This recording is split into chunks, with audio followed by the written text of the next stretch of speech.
I'm very happy to hear the EPA decision in making carbon footprint measurement and anything related with carbon emissions as future legislation. I think it's a major step forward, and I think it's very, very important for the states because all over the planet, and especially in Europe, but also in South America, even in Asia, most of the countries are accepting the phenomenon of climate change. They're accepting that they have to do something about that. The problem that we are facing today is that how you move from a political decision to a legal action. And I think Copenhagen is about that, is how they can move from a political commitment to a legal action in order to make it happen. I think Copenhagen and commitment and Copenhagen discussion is going to bring a new world.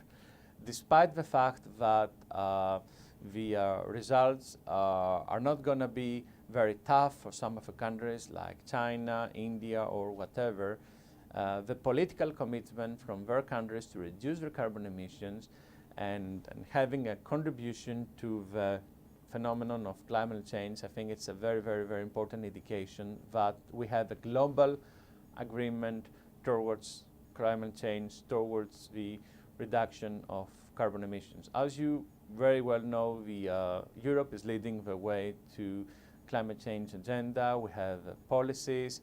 I believe climate change is the hot topic today.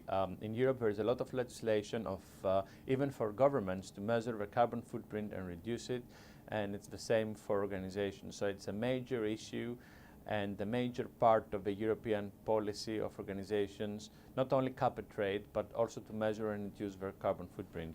I believe this is going to happen also in the States in the next 1 or 2 years. A lot of organizations, as they are already happening today, they have started to measure the carbon footprint.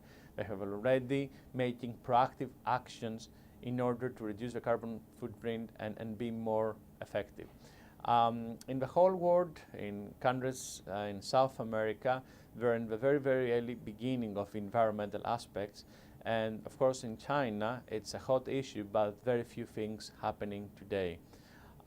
What I can see is that I can see an acceleration of policies and actions in all these countries, especially in South America, in China and India.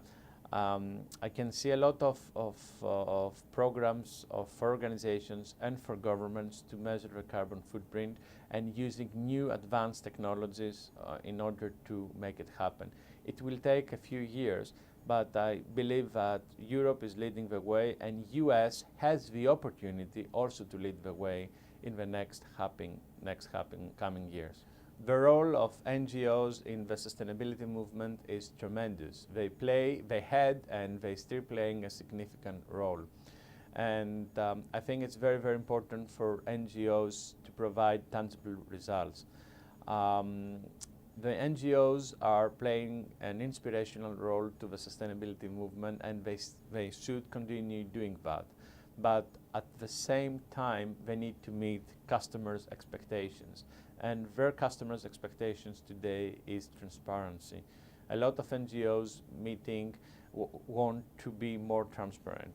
And a very effective tool to be more transparent is to create their own sustainability report, showing to their community, to their customers, to their members, how they can be sustainable, how they're transparent, how they have effective governance, how they manage effectively their resources.